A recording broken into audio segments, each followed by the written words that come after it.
You're all set. It is 8:30. So Tuesday, September 20th, meeting of the curriculum committee of the West Bend School District and School Board. We will start with introductions. I'm Melanie Ehrgott, school board member. Dr. Jill Reese, Director of Curriculum Instruction. Emily Melstran, Director of Student Services. Erin Faust, Program Administrator for the Curriculum Department. Brenda Ryan, Career Education and ACP Coordinator.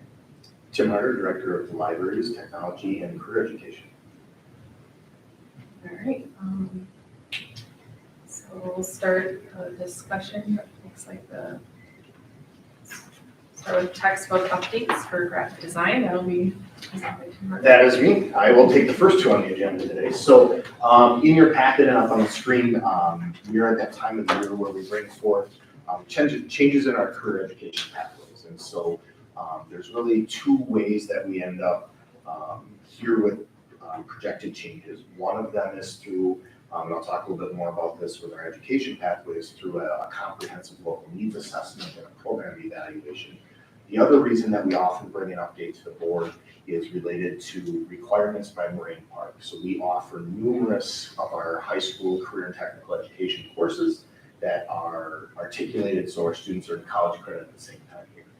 To stay compliant with Moraine Park, we have to use their curriculum. Our teachers have to be certified to teach at the post-secondary level, and we have to use their curricular resources. And so in front of you today is just a breakdown. It's a time to change and update our graphic design textbook. So we have 3 different courses that exist within our graphic design strand. We use an Adobe software that is part of that certification process. And so bringing forth the recommended changes to the newest version of the textbook that we have here. We currently have an old version that is out of date. And so we would be looking to replace the classroom sets. That's a quantity of 31 for the Adobe Photoshop book, the Adobe Illustrator book, and the Adobe InDesign book. And so that would bring us up to the current look of the software in terms of what that looks like. And we would then, after here, bring that forth to the board and so forth. But that's just a requirement for us to stay compliant with Moraine Park Technical College's curriculum at that point. Okay. So just basically updating these books would make it so the students can continue to earn the college credits that they would get. Yep, exactly. So that's one of those compliance pieces that we bring forth. And so these don't go on a normal curricular cycle. It depends upon when Moraine Park changes. Software books change much faster than some of the other resources that we use at that point. So Tim, is it actual book and software? Yes, so this is book and an online. It's not the software that the students use, but it does give them an online version of the textbook and Oh, a physical okay. copy of the Okay, book that makes also. So it does give those kids that access to some of those pieces if they are working from home. But the software is bought separately. We would need that in multiple other courses, but this would relate to those 3 technical college credit courses that we offer. Okay. All right, Sounds that's good. all I have for that one. All right.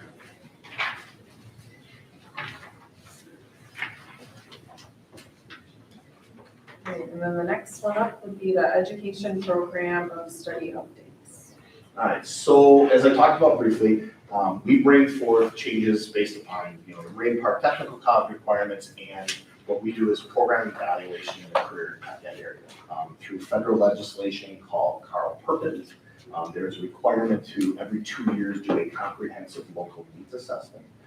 That's looking at local workforce data, that's feedback from our stakeholders, from our students, our parents, our community, and so forth.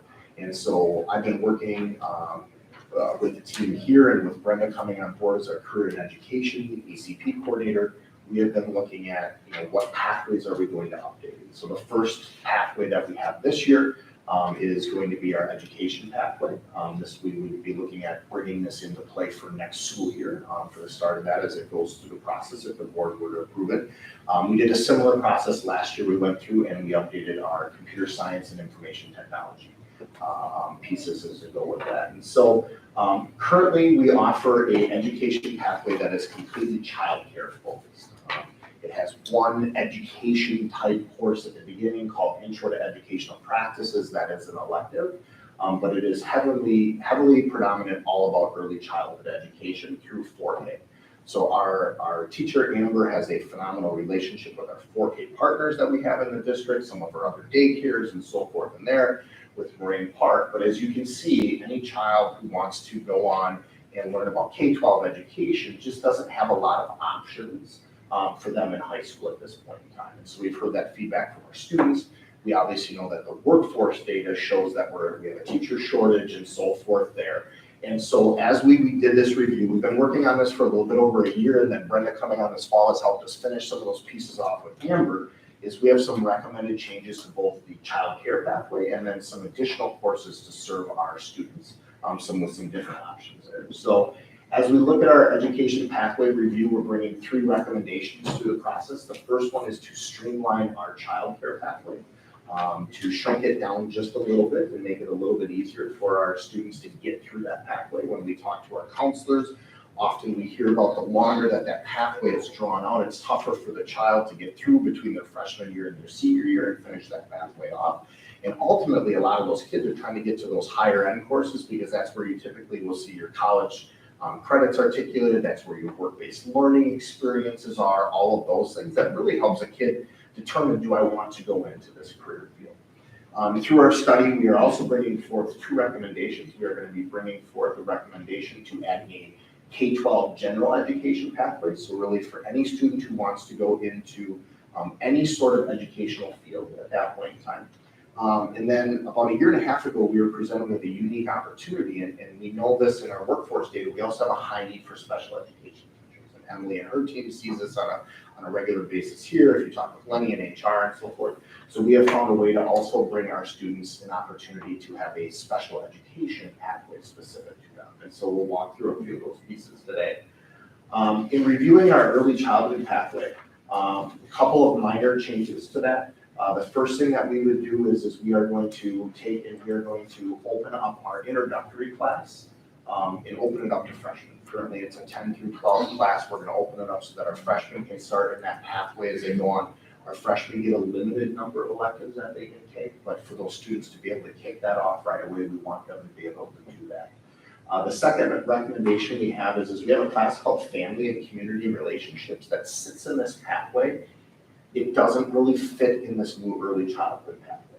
It is really more of a course when you dig into it. It's really about working in the service industry. And so when you look at our family consumer science department, that's culinary, that's interior design, that's tied into the health pieces, the education sector.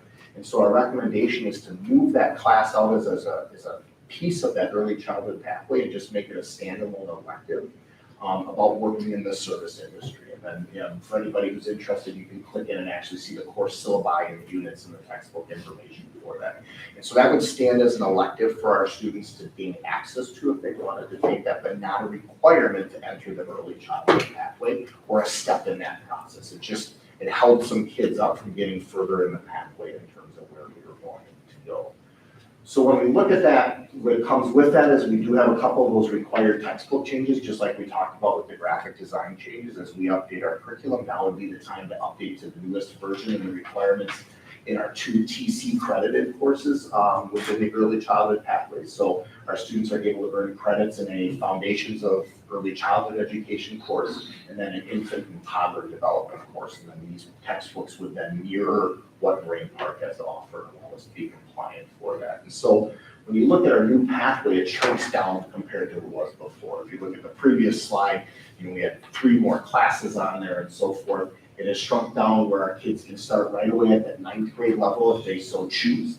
As they look at those electives, so those kids who come in with those experiences, if this is something I want to try right away, they're not waiting until their sophomore year, their junior year getting into that. All of our students would go through that parent and child development class, and then their junior and senior year, they can start coming into Foundations of Early Childhood Education, and from there they can take another course, or they can go directly into a work-based learning experience and work in our local daycare settings with one of our 4K partners and so forth. And we have students who do that every year. That is supervised by a certified staff member.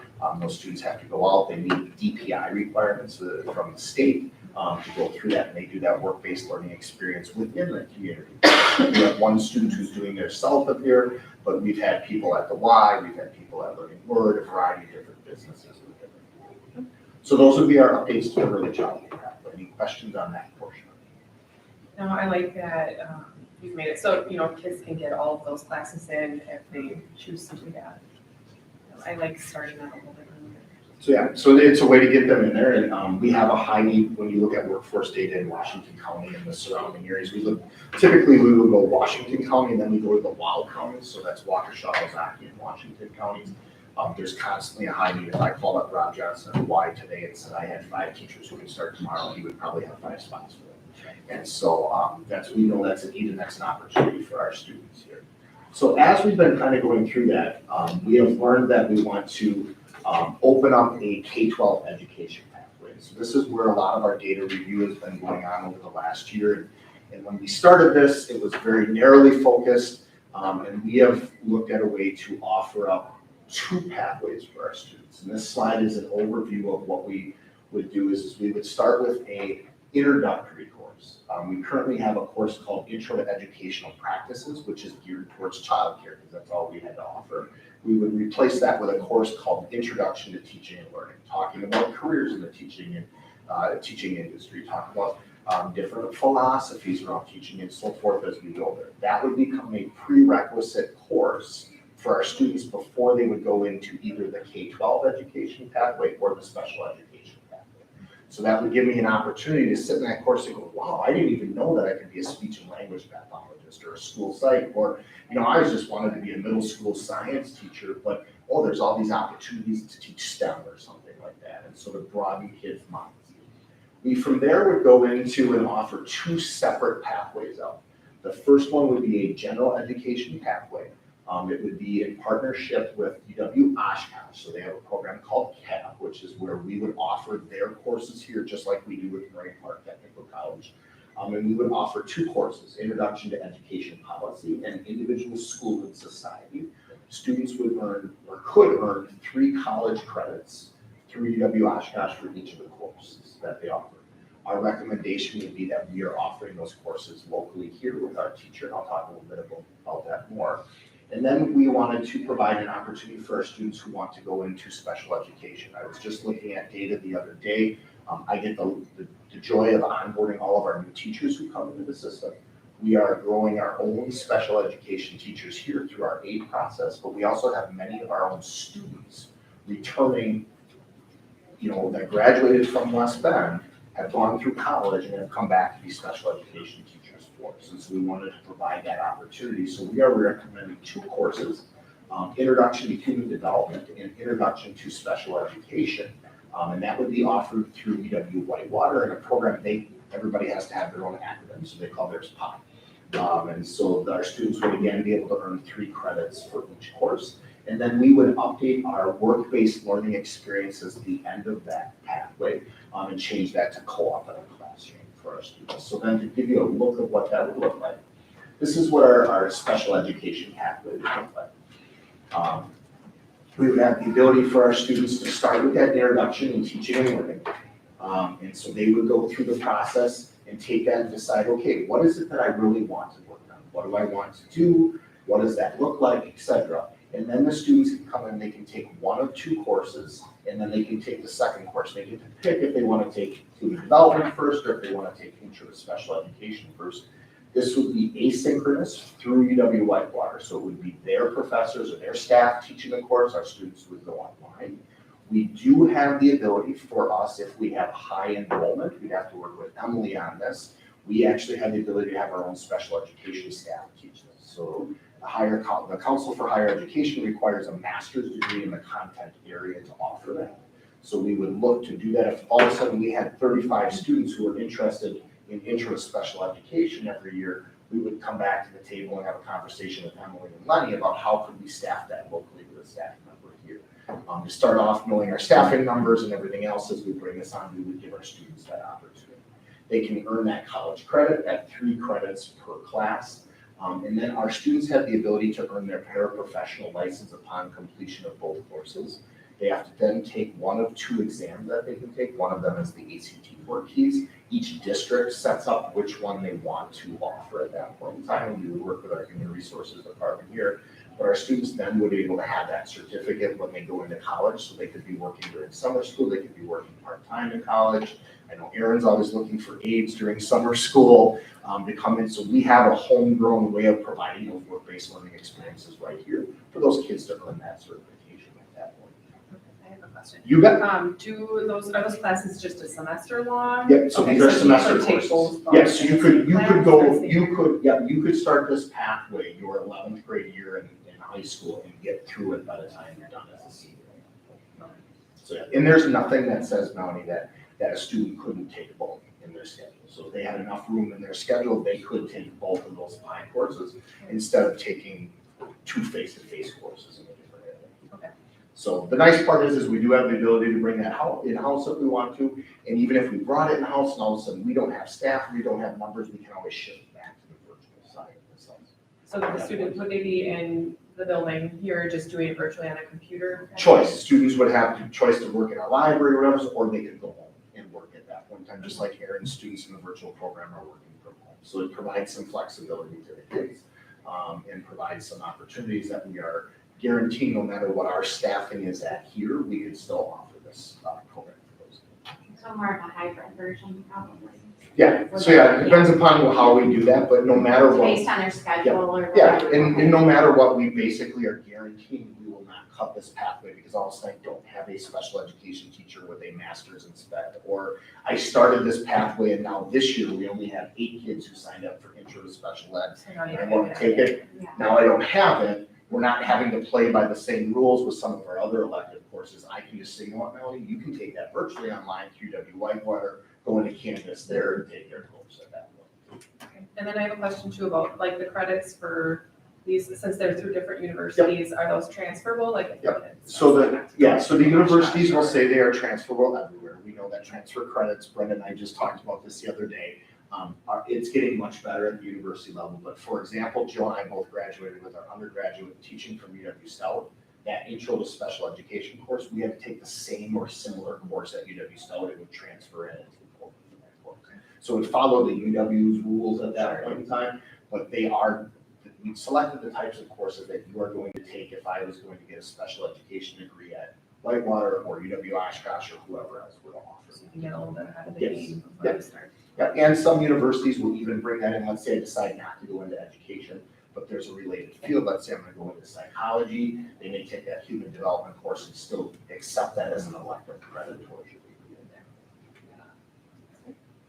So then when you look at our general education pathway set up the same exact way, the students would start with the introduction to teaching and learning course, decide if the education pathway is correct, and then they would have 2 opportunities through CAP, through UW Oshkosh.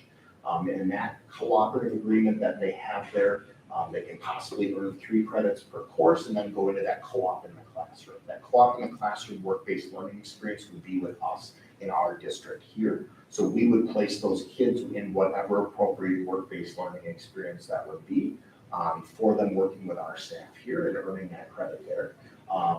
These courses to start, we are recommending are taught by our staff here. So as long as we have enrollment numbers, our family consumer science teacher, we're finishing that process right now with Amber, would be certified to teach those courses here locally. What's nice about this through early college credit program, that state program where kids, if there isn't a class here, can take classes at the college level, we are gonna sign our kids up for that no matter what in this case. So if all of a sudden we're in that same boat like we were in the special education pathway, Melanie and Tim really wanna take individual school and society, and we're seniors, but there isn't enough to offer it locally, our kids will still be able to take it through UW Oshkosh virtually at that point in time. So we're kind of guaranteeing we still offer that pathway that is not enrollment dependent. And so that's an option we have out of both of these that will be very productive for us at that point in time. But we would look to offer these here. And then our co-op in the classroom course would be overseen by Amber or another family consumer science teacher who's certified to oversee that co-op here. And then they would be doing site visits. So if I was placed with Emily and you were that teacher, you would be coming and visiting me in the classroom where I am teaching with Emily. I'm not there putting up a bulletin board or making copies. I'm working with students in small groups. I may be actually developing a lesson and teaching that in conjunction with my cooperating teacher and so forth, and giving those students that opportunity as a group. So that's what we are looking at there. So it does change drastically what we're offering. There is a budget component to all of this. There are some needs to upgrade the Marine Park Technical College books for those TCI classes. And then we would look to bring on the textbooks and required readings that go with it. So Brenda helping me out here put this all together. So there are 2 pages of this. We're looking at a budgetary impact of approximately $28,000 over the course of 2 years. So some of that would come out of this year's budget. It's a combination of the C&I budget, and we get what we call incentive money for CTE, where our students, when they get certification, we get money back to get incentivized to do that. We put that money right back into growing our programs here, so we would utilize that. The other piece is that we have listed quantities of 30. That's making the assumption that we have 30 students right away to kick off the year. If we only have 18, we may only buy 18 books for that first year at that point in time as we go forward. And so then this is just kind of a summary of what we talked about, that we're going to update those textbooks for early childhood. We've got parent and child development class being offered, and then we're going to offer those 2 new pathways, which is new to West Bend here. And then we're going to offer that new introduction piece, and then we're just going to change up our work-based learning experience so those kids get some sort of certification when they leave it, versus right now I just get a credit that says I did an experience in Joe Reese's class. I don't get a DPI certificate, so they offer one in leadership that we are working on. We are also advocating at the state level to open up a education pathway within youth apprenticeship, which is another work-based learning experience opportunity for us in the state of Wisconsin. So we're hoping it happens in the next couple of years. So any other questions you have? Can you just go over again, like where does the funding come Yeah, from? so funding comes out of 2 different places. So some of it's budgeted in Jill's budget. She oversees the C&I budget. We work with that for curriculum materials. The other of it comes from our CT incentive. So we were just talking about that prior to the meeting. You saw the Adobe software that we have there for our graphic design area. Our students take a certification test in Adobe. They actually get certified in that. They take that out to the workforce. We as a district get incentivized money back to help grow our programs every time a student passes one of those incentive tests. And so we utilize that to grow our programming here in West Bend. And so this is one of those identified pieces to our program evaluation that we would funnel some of that money towards as we look at that budget process. So it's really a shared process between the C&I budget, which the CTE stuff, some of it will come out of that way, and some of it will come out of incentive to grow the program. Okay, and there's money in. Yep, we budgeted for this year, and then as we build next year's budget, we would do the same thing. But it's really over the course of 2 years, it wouldn't all come out of this year's. Okay. I think it sounds like a great program, and giving kids the opportunity to kind of grow in the education field, and it's one of those best. I'm excited that they come out with a paraprofessional license. Yes. Yeah, so they leave with, so one of the things that we try to do in Career Tech it often is the kid leaves with some sort of certification or a certificate, right? So it could be it, the test we were talking about with Adobe or a work-based learning experience.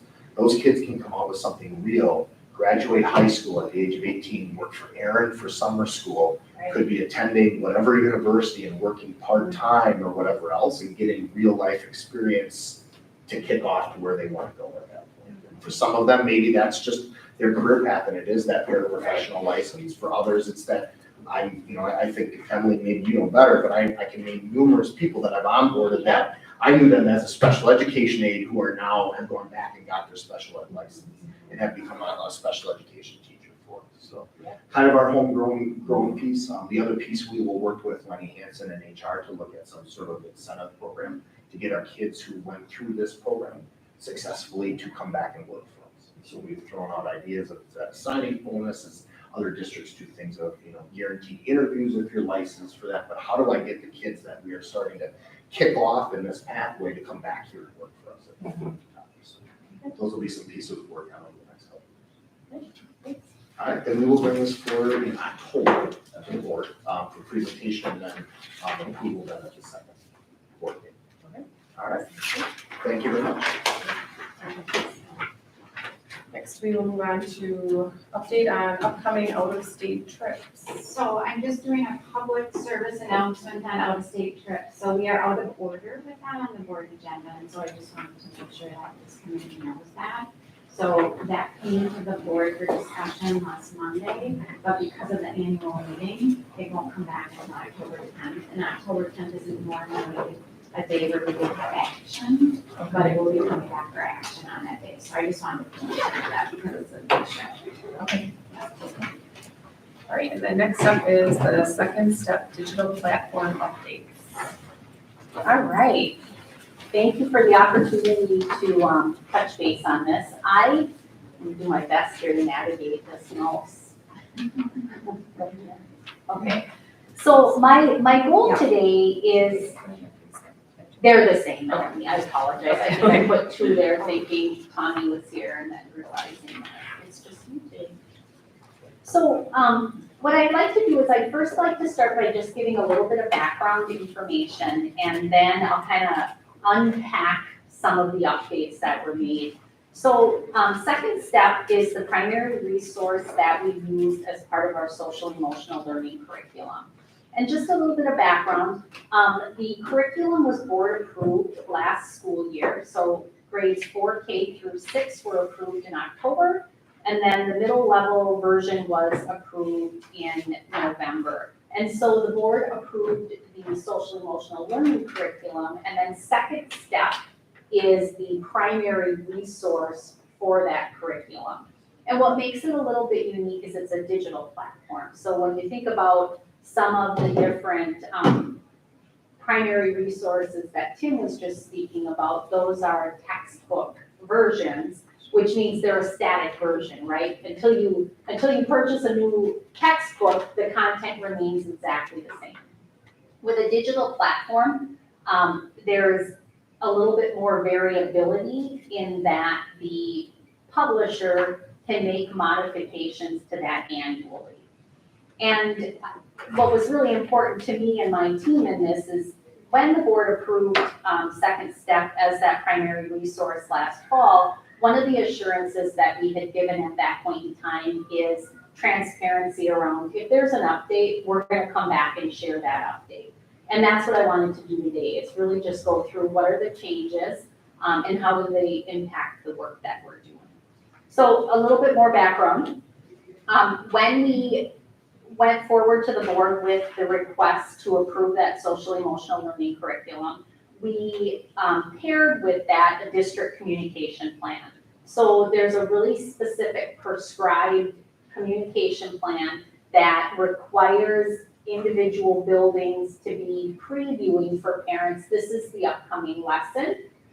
These are kind of the key targets. Here are some things that you can do at home to extend that learning if you choose to do so. And then it gives parents the opportunity in advance to know what's coming, to make decisions about I do or I do not want to participate in this lesson or series of lessons.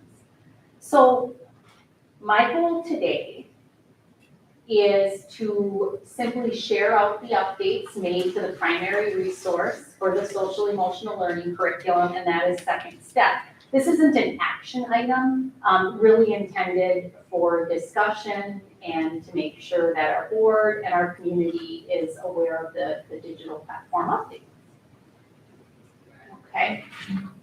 So one of the things that I did want to mention, when we received these updates or the notification of the updates earlier in actually late summer, right before the school year started, I was actually pretty excited about the fact that I think second step was really trying to be responsive to both family feedback and educator feedback. And one of the things that I recognized they did within their new platform is it actually entered a survey option. So as educators are teaching a lesson, it prompts the educators at the end of the lesson to give feedback on the specific lesson.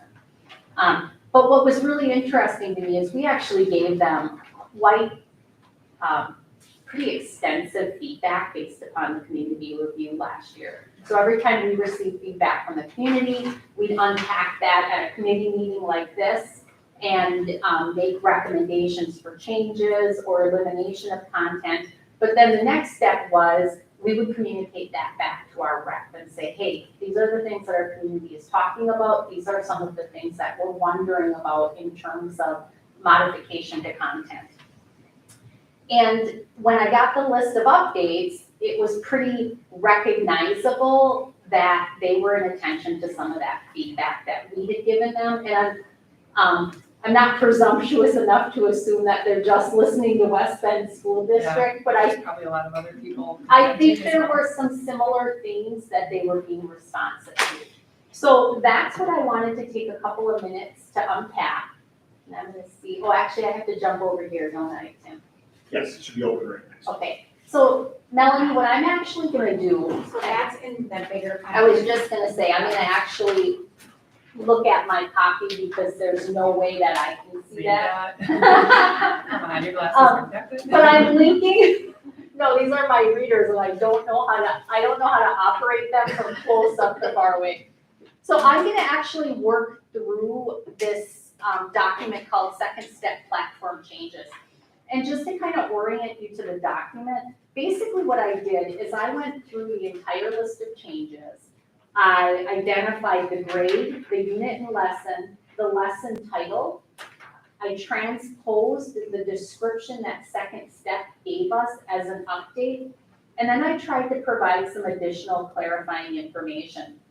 So by that, I mean, I either snipped the picture so that was visible to anyone who was interested in looking at this document, and or I described what that change meant. And there were actually a couple of themes, and I'll highlight the themes and then we can kind of work through this. I noticed that many of their changes worked to remove language that may have felt blaming to a student. So in their lessons that focus on emotional, identifying emotions or regulating emotions, they worked to move away from that idea of I made another child feel sad or mad, where it maybe feels a bit like blaming in the language. They revised that so that language was removed. The other thing that they did in their bullying units is, and this was feedback that came through in our community, and I'm gonna guess in other communities, the definition of bullying really relates to the idea of there being a power differential where one student maybe has perceived or actual power over another student. And sometimes that can be, I'm a bigger, stronger kid and I'm saying things to you and there's a power imbalance. And you don't feel like you can necessarily respond to that because of the size difference. Or I'm a really smart kid who school comes easy to, and I'm in a group with a kiddo who maybe learns differently, and some of my words and language are negative in response to the way this student learns, and there's a power differential. They removed the language related to privilege, because that was one of the other pieces that was originally included, and we got lots of feedback on that, so I was excited to see they completely eliminated that language. So those were a couple of the themes. The other thing that I noticed they did multiple times is they worked to create more clarity around some of the language where sometimes it was a bit complex. And I think easy to read multiple meanings into it, and they simplified some of the language structure. So that's what you're gonna see as we work through this. And I don't wanna, I want to be conscientious of time. I also want to be conscientious of the fact that this is important to our board and to our community. So I want to be respectful of that. But I'm going to try to do this in a way that's somewhat summarizing. But what you're going to see on the first page is this is really addressing changes made at the level, kindergarten level. And you'll notice that, the first lesson that was changed relates to emotions, and it really is that idea of avoiding blaming language. So they removed that from the curriculum. The second lesson, lesson 8, I actually, again, this was a really good example of making that connection to feedback. In the lesson, they're teaching about how you identify the emotion of anger or feeling mad. And in that, it references, well, what do you do if you feel that way? And another theme that was added is they went back in and instead of just directing kids to school-based personnel as kind of a primary focus, they also added prompts in there for having teachers name adults at home. as somebody that you can go to. You know, a parent, a guardian, whoever that person is at home becomes a focus more consistently throughout the lesson. So That came up a lot in It did. feedback, so Yeah, I that's noticed really that too. great. I did read through all of this. oh, good. ahead of time. Okay, well That's then, really great. then I'll, you let me know, I mean, I'll give a couple of highlights and then you let me know, Melanie, where the areas are that you want to focus on more directly, okay? Lesson 9 in kindergarten was the same in terms of avoiding blaming language. Lesson 11, sometimes they simply changed an image. And as we were unpacking this, you know, one of the questions one of my colleagues presented is, well, what was the image before? And because it's a digital platform, Already changed. it's gone. Yeah. So I just included the current image, but you can see that lesson 11, they changed the image. They added an image where there's an older boy greeting a younger boy on the first day of school. And then they revised some wording in one of the sections that really, the content is the same, but it was really redirecting the way teachers were asking the question, defining what a kind act is, and then, you know, what was the kind act they did, and how did you feel about that? So it's a prompt to the class on, can you think of a time that you were kind, and how did you feel when either you were kind to somebody or somebody was kind to you? The next 3 lessons are grades 1 through 3, and there was actually one change made at each level. They were all within Unit 2, and they all related to emotions. So Unit 2, Lesson 7 in grade 1, and I actually appreciated this as well. In the lesson, sometimes we feel worried. They revised the wording so that it wasn't suggesting to kids that you can know how somebody else feels, because you can never know exactly how somebody else feels, but you should pay attention to the signs. You know, if somebody's face looks angry, if somebody's walked away from you, those might be signs that tell you how somebody feels. But it's really about recognizing clues and not mind reading. Lesson 9, again, they revised the wording to avoid blaming language, that it isn't, you're not responsible for the emotion that somebody else feels.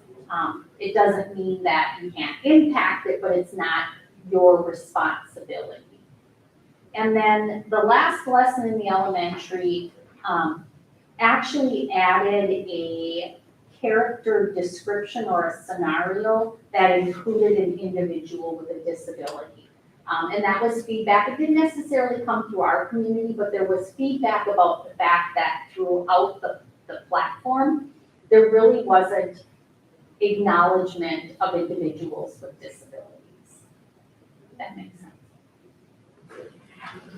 All right.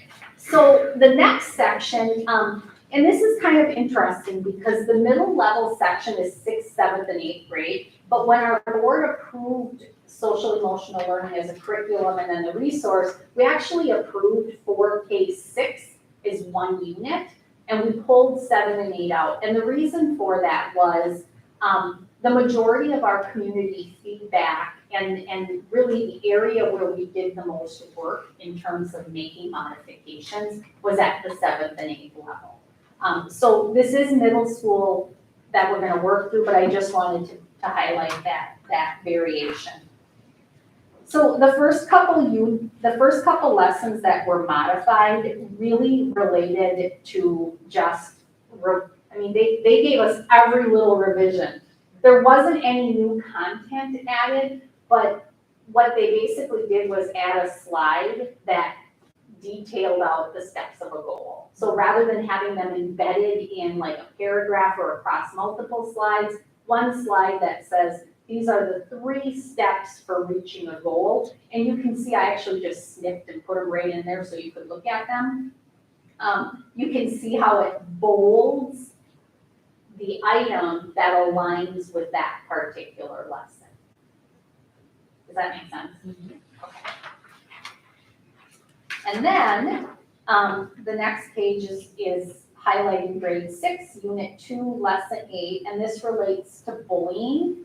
And on this particular lesson, the activity changed to recognize that bullying may fit more than one descriptor. So the lesson is highlighting the fact that there's physical bullying, right? You can be the recipient or the aggressor physically, verbal bullying, and then relational bullying. And relational is a bit more subtle, but it's that idea of, we're friends today. I'm a sixth grader and I have a group of friends today, but tomorrow I've decided as a group, we're gonna freeze out Jenny and we're gonna ignore her and not respond. And it becomes more within the relationship, less direct than physical or verbal. So they didn't change the activity at all, but what they did is in last year's version, students didn't have the option. It's kind of a drag and drop situation where on one side of the screen, there's the different, physical, verbal, or relational, and then there's these prompts. And I listed the 4 that remain. One of them was removed, and I don't know what that was, but it was, I'm sure, based upon feedback and the way that it was phrased. In last year's scenario, kids had to decide it was one or the other, and through revisions, and this actually, I think, came more from the educator side, well, sometimes it's verbal and relational. So it's really helping kids understand that, somebody can be being unkind to you using physical behaviors or verbal, but it's also relational. So it just gave kids more choice in terms of how they identified that particular action. Unit 2, Lesson 10 was a title change. There was no content change, but they changed from cyberbullying to online bullying, and I think that was just in an effort to be more comprehensive in what that looks like. And I know I spoke about that, that's an area for us. We're really working hard with kids to understand the power of your words, whether they're in person or posted somewhere, are significant. So, all right, so Unit 3, Lesson 15, Emotions in Your Brain. None of the content changed in this particular lesson, but what they did is they added a drag and drop activity. And I simply took a picture of it so you could see the drag and drop. It's the same video, it's the same lesson. The only change is now, just like in the one I described earlier, as a class, when they're working through this lesson, they're identifying those specific prompts with the part of the brain that's responsible for that type of thinking, and it's a drag and drop activity. So no content change, just a format change. The next page, we're still in 6th grade. It was a title change. They changed the title from We're Changing to You're Changing. And that was the only modification. Lesson 22, Considering Multiple Perspectives. They removed a pop-up from one of the activities. So one of the things within this platform that occurs quite frequently is they'll have like a picture with an icon underneath it. And if you click on the icon, a pop-up will come up with additional content or additional information. And they must have determined one of those pop-ups was distracting and not useful to the lesson, and they simply removed it. So lesson 23, respectful communication. This is very similar to what I showed you at the beginning in terms of it's not new content, but they added a slide that just put the steps of conflict resolution instead of having them embedded in text. So lesson 25, making amends. They added an illustration, and the illustration is there. The intent was that the illustration would better support a scenario where a boy was helping another boy pick up books from the floor. The scenario was present last year, so the content hasn't changed. But again, I did appreciate when they gave us the updates, they legit, every single update they included. All right, So now we're jumping into 7th grade. And this was one, again, I don't want to be presumptuous, but this was really specific feedback that we gave. And we actually created a modified worksheet based upon this feedback. So the lesson is, what is harassment? And in the original worksheet that accompanied the lesson, there was, and actually it was on the slide and in the worksheet. There were statistics that our committee felt were kind of slanted and old in terms of data. And so we had actually eliminated the worksheet, created our own worksheet with different statistics that were more comprehensive. And second step went back and removed all of the statistics. So in response to that, we got rid of the worksheet that we made because statistics are no longer part of the conversation.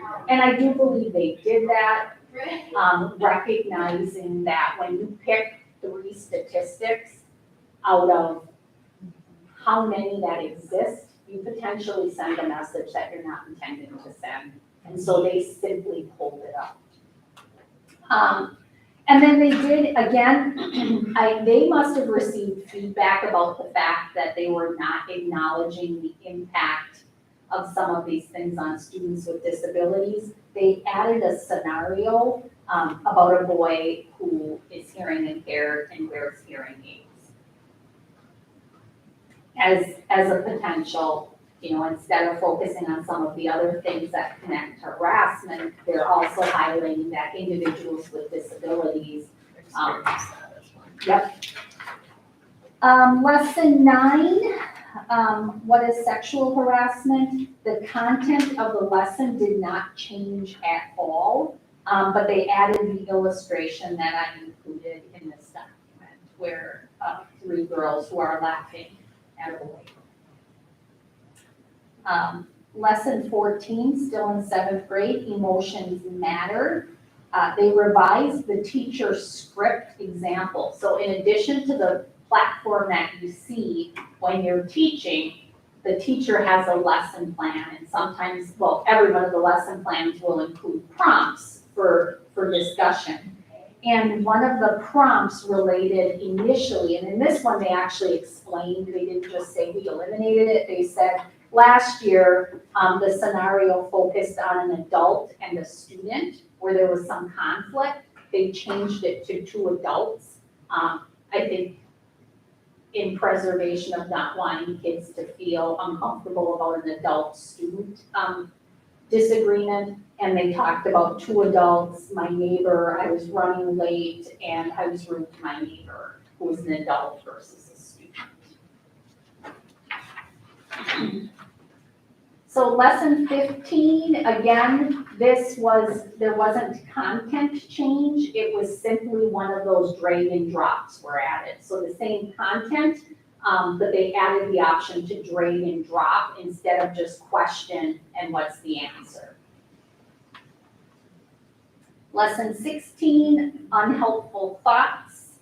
This was a really basic change, but in the initial lesson, they were asking students to write on sticky notes, and then they were sharing them. And again, this was feedback from our community. Sometimes kids are thinking about or writing things that they don't want to have to share publicly. So the modification was, we're not going to have them write it on sticky notes and then do like what's the word I'm looking for? We do this all the time.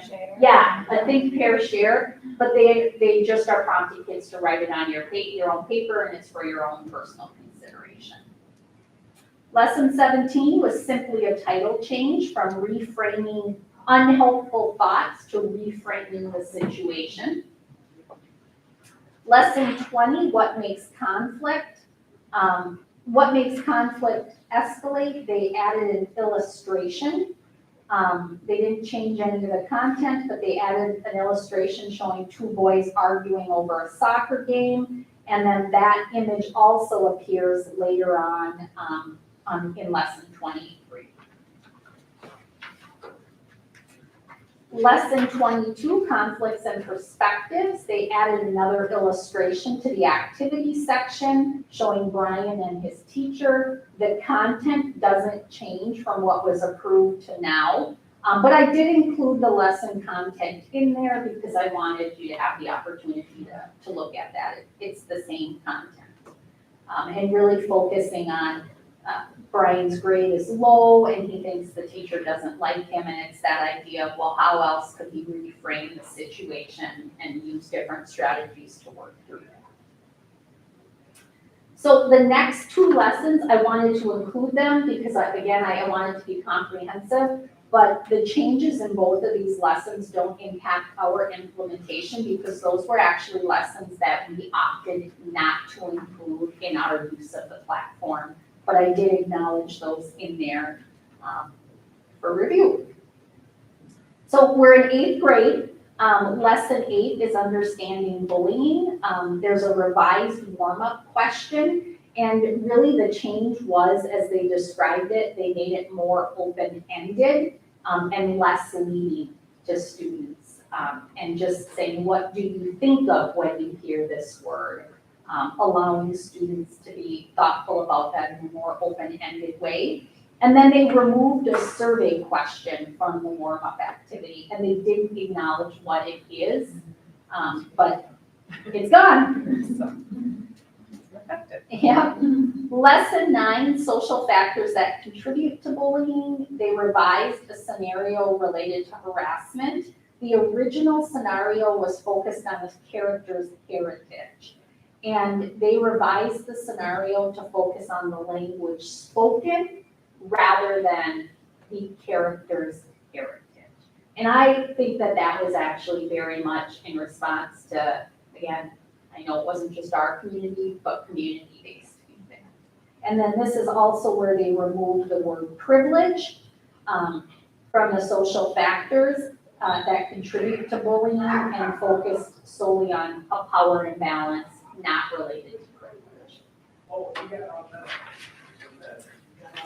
Again, the next two lessons, 11 and 12, I included the changes because I thought that that was important that we acknowledge them, but neither of those lessons are in our implementation cycle. We're not including them, so they don't impact what we're doing as a system. Lesson 15, understanding stress and anxiety. There was a slide added telling students where to seek support. And again, it focused back on adding language more specific to at home. Sure. Your parent, your guardian, not just being trusted adults at school, but your trusted adults outside of school. Lesson 17, strategies for managing stress. They added language about the benefits of stress management strategies that are better aligned with research. So the 3 strategies that they focus on are slow breathing, reframing the situation, which aligns back to the change in that title where it was reframing unhelpful thoughts. And the way it is presented in research is really around reframing the situation and then using positive self-talk to work through difficult situations. And the last 2 lessons, lesson 18 and 25. 18 at the 8th grade level is changing strategies and getting help. And the update was simplifying and clarifying the student questions that accompanied an activity or a scenario in the activity section. So I described it to the best of my ability, but the scenario used is the same, but the primary change is the format. So the visual format includes 2 pictures of a character. And when you see it online, it wasn't easy enough to clip these, but it's basically 2 pictures of John. And it's illustrating what John's in control of and what he's not in control of. And the reason I didn't snip it is because you have to be able to press on John, and then it flips over and it shows you what he's in control of. He's in control of his own thoughts, how he thinks about or reframes the situation, and what he's not in control of. The content is the same, but the questions have been simplified. And I listed the 3 questions. So how would you recognize when your stress management strategies aren't working and you need to reach out? Name someone you've reached out to support in the past and why did you pick that person? And then name 2 different people. And again, the theme around at home or at school is consistent throughout the lesson plans. And then finally, lesson 25, unhealthy relationships.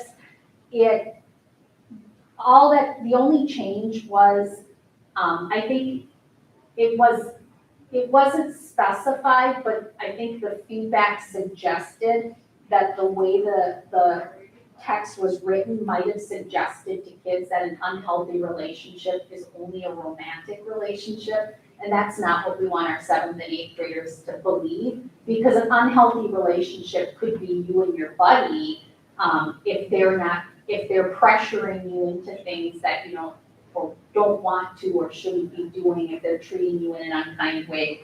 So it really provided clarity around the fact that unhealthy relationships are not necessarily romantic. Any relationship.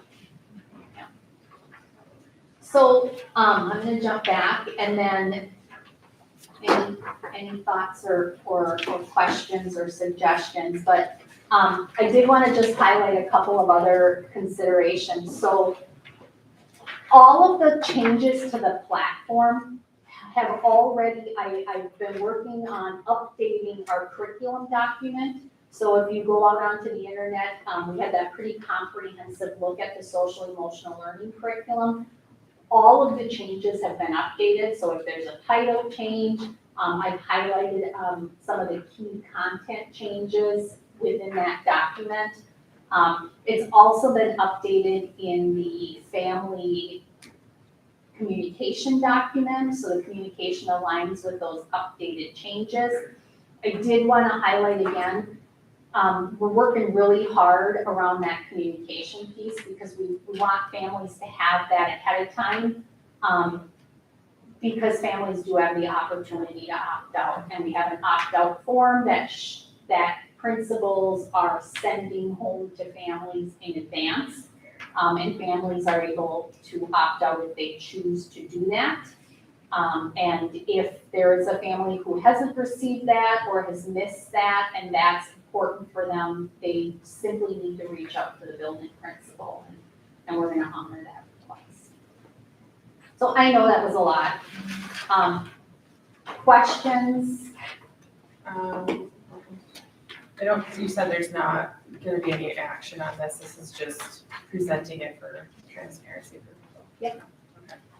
Yeah, I mean, I'm personally not a fan of second step, and I think you know that, but, the changes don't look to be, negative, I guess, if in the whole spectrum of second step, they do appear to be some neutral or positive somewhat changes.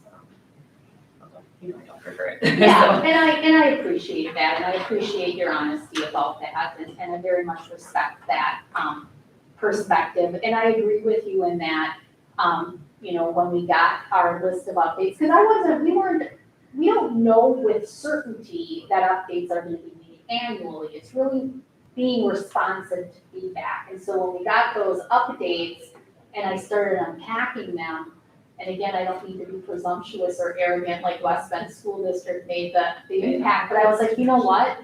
Some of these very much align to the deep conversation that we have. And I think the fact that they added the survey for educators is another step in terms of wanting to see continuous feedback. And it's also a venue, you know, as I receive feedback from families or our building administrators, where we have the ability to go in and enter that into a survey as well. Yeah. So I appreciated the type of changes that they made.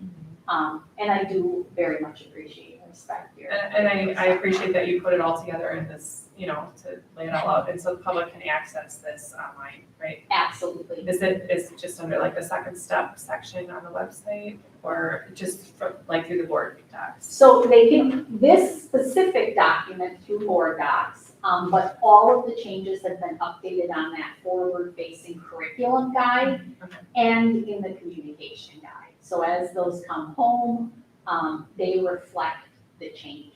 Okay. Yes. Great. Yes, but this should, right, Tim, the document that we just reviewed would be available in board. Now, I'll double check to make sure. Yeah. it's- That the public can see it. I'll double check it to make sure. Absolutely. Absolutely. All right, thanks for the time. I know that was a lot, but that's important in our, yeah. This one, Wait, that's one Tim gave you? that's the one Tim gave me. This was mine. Gold today. Right, so the next part is the curriculum and instruction updates. Well, thank you, Melanie.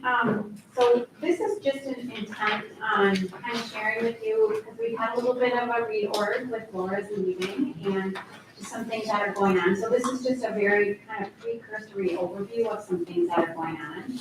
And so the intent is just to share these short slides with you, and then as we come to other curriculum meetings, update you on other things as we come forward. So this is kind of that overview. So you should have a copy of the presentation. It looks like this. Yeah, okay. So, the first thing is, just to share with you, updates on the curriculum instruction team. And so I just listed the members there. And it really is, myself, Erin, who's here, John Brock, who's coming over from the high school. He is in another program administrator role like Erin. He has a little bit different responsibilities. A lot of Erin's responsibilities center on WBBA, the Virtual Academy and Summer School. And then he's our more departmental focus for certain kind of task buckets and things like that. Some of it, though, as he's transitioning over, we're kind of redeveloping, so we can share those with you once he is actually in place. Tina Van Roo, who's our district assessment coordinator. Heidi Spingola, who's our literacy coordinator, and Jennifer Boyer, who's our assistant for the department. So those are kind of everybody we have.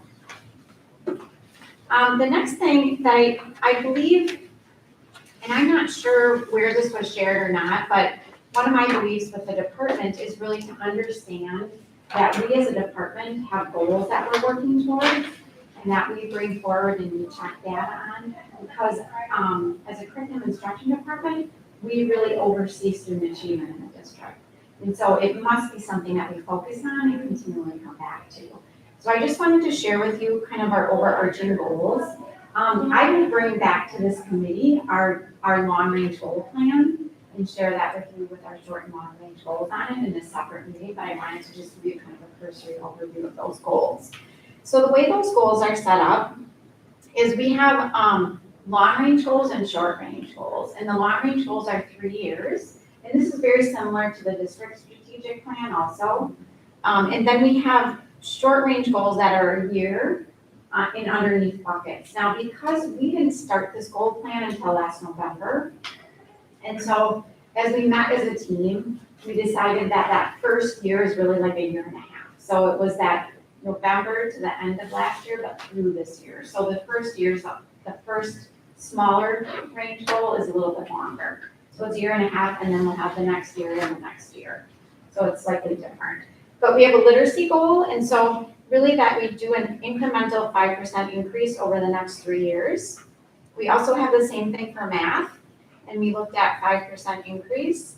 Part of this is setting them up as SMART goals, so they have some rigor in them, but they're also attainable. And so we want to make sure we're putting strategies and things in place that are actually attainable for those things to be achieved. We also have an ACT goal, and I know our ACT data is preliminary, but we potentially might have done some good work in that area and done some score improvement in that area that we'll be sharing out coming up. One of the other things that's not on here, and I'm going to let Tim speak to this if he wants to a little bit, but we also have an ACP, Academic and Career Planning goal, on our teaching and learning goal plan. The thing about that ACP goal is we've done, and to Tim and Brenda's credit, a total revamp of that program. So we don't have a data goal on there at this point. It was really about getting the program kind of revamped and started. And so the buckets in there are more like action steps, like getting Brenda in place, kind of moving things into start the program over, look at the K-12 alignment, those kinds of things. Yeah, Anything so else, the Tim? state requires us to have academic and career plans for all of our students. And so many districts are going through this. They were starting the process, then COVID happened, and then it kind of fell apart and some of those things. And so we are envisioning version 2.0 of this. So that team involves our school counselors, our teaching staff. Academic and career planning is for everybody. It's not this thing I do when I go and I meet with my counselor one time and I say, well, Mrs. Reese, I'm gonna go to, UW Whitewater to be a sped teacher, right? That's not really what we're talking about. And so we're looking at aligning some of those resources and bringing those pieces in and making sure our kids have those opportunities. So we'll have some updated pieces on that as we go throughout the school year, and what that kind of feedback is. You'll see more of that later on as we put those pieces in play here. So as we bring that plan forward, then you'll see kind of some of the specific actions and things we have with that, but I wanted you to see the overarching goals that we have and that we actually are trying to align the department to work towards student achievement improvement. So, on the belief side, so this is really what we believe we want students to be able to know and do, and we want them to be literate, to problem solve, and to think like every single day. Part of that is I have attached in the presentation, but I've also given you paper copies of these numeracy core beliefs and literacy core beliefs. And these are kind of K6, K8. We need to still work on that with the high school, but this is what we've started from a K6, K8 level. Math is K6 because there's a switch in programming for 7 and 8, and then literacy is K8. And so I don't need to walk through this, but I just invite you to look at them and give feedback or ask questions about them if you think that you have any of them. The math beliefs, we have a math coach in the district, his name is Curtis, and so he went through the math ones with me and we worked on those together. Myself and Heidi worked on the literacy one, so I think they're in good shape, but it's something that we too just share with principals and teachers so we all kind of have that standardized look at things. And these are the things we believe about student achievement. Okay. So where that gets us then is kind of to these objectives. And like I said, these objectives are about students being literate in reading, writing, and speaking, reflecting and thinking deeply, and problem solving. And I kind of look at those as kind of mantras for the department because those are the things we want students to be doing every single day that they're working in school. And that we're providing them the opportunity to do that in multiple avenues. And so it's not even just with our regular kids, it's with our special ed kids, it's with Aaron's virtual academy kids, and that we just have that consistency across all of our sites. So it really is, in the next slide, is the significance of our work is that we create students and we give them the opportunity to be literate as a whole, to provide them the tools and resources for this work so they can follow through at high levels. Part of it too then is providing the right framework and context for them to engage and think, and it's our job to help them do that, like Emily's talking about some of these SEL things and providing a framework for that. It's not only math literacy, but like Tim talking about the ACP plans, that we have all those things in place and aligned so students can get the best out of when they come every day. And then it's our job really with those goals to make sure that our student outcomes are moving forward. And so we're really looking at it from that lens. Last thing is then district-wide, kind of just where we're at with some of these supports. So we are working on the standards aligned core curriculum. So as you know, we recently adopted the K-8 literacy curriculum, and that was actually in January, February of last year. So aligning that. We recently adopted the 5-8 social studies curriculum. We brought in those K-4 fifth grade digital tools. We have some new world language resources and some new AP texts for various courses. And we'll continue going through those adoptions and revisions and bringing them to this committee and then to the board as needed. So you also know that it was part of board conversation with these new resources. It's our job to develop units of study and corresponding lessons and things like that. I can tell you that social studies has been working hard and have most of their units developed, which will be bringing back, which we'll be bringing back to kind of take a look at here. And then we also have a lot of support through just a great array of coaches and different people that support. One of the movements we've made with our building leadership teams and principals is then to work in professional learning communities for those teams to look at data and work on student achievement pieces in that way. So it's hopefully just kind of aligning all the systems and that's kind of the goal for the department. So that's really kind of, like I said, my short slides and the end of it, but do you have any questions about that? No, I think so. I like that you've got it kind of more organized and laid out here than the table, so I kind of see those words. Yeah, thank you. So, these belief statements are kind of one of a series of documents that we'll bring forward.